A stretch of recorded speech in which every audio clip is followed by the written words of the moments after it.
Advocate Today, I'm Tracy E. Gilchrist. The impact of plastic pollution is being felt around the globe, and authorities in Kenya are working to tackle the problem. But as the Advocate Channel's Larry Madowo reports, much of the plastic waste is coming from beyond the country.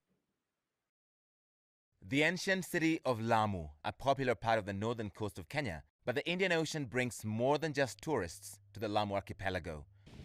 Tons of marine litter is also washing up on these shores, mostly plastic. They pick up what they can, but more keeps coming. It was manufactured in Indonesia.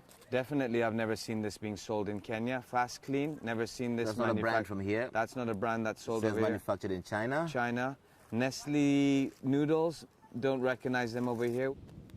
Kenya banned single-use plastic from protected areas, including beaches, but they're still being manufactured locally and piling up all over the coastline, a major headache for the local government. We're more receivers of the plastics than the givers of the plastic. This plastic is dumped elsewhere and drifts to our shores.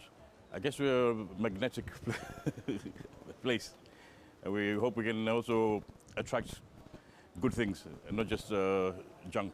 Biti, who calls herself Mama Plastiki, has been collecting that junk from her community for 35 years, but there's nowhere to take most of it. We don't have a market for this plastic, so it has slowed us down a little. We had 2 people working on this, but we ran out of money, so we're stuck with it. Even this better funded effort to clean up plastic from around Lamu is barely scratching the surface. The mountains of plastic waste just keeps growing here on the Kenyan coast and is threatening the oceans, the mangroves, and the tourism industry here. Discarded plastic is sorted, then crushed at this facility, breaking it down into smaller particles that can get molded into something more useful. This is incredibly strong. This is a product of sorted, crushed, and washed plastics. They give this. And it could revolutionize construction. This one gonna utilize where timber is used. We can innovate and put whatever is lying in their backyards to something useful. These boats are leading a scientific expedition to study the impact of marine litter on the East African coast. Its organizers, the Flip Floppy Project, say this is the first time such research is being carried out on this part of the West Indian Ocean. The scientists are measuring the presence of nano, micro, and macroplastics in the ocean. What do you hope to learn from the samples you're collecting? For the first time, we'll be able to understand how deep can you still find plastic pollution. Most focus has been on the surface. Now I want to understand, because actually even most of the organisms, they live underneath.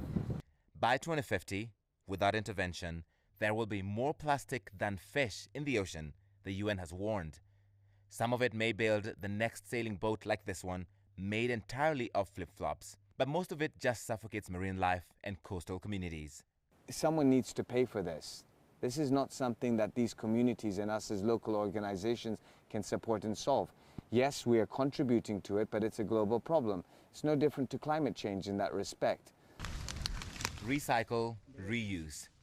Residents here are doing every bit they can to tackle a global problem at the local level. Thank you, Larry, for that report.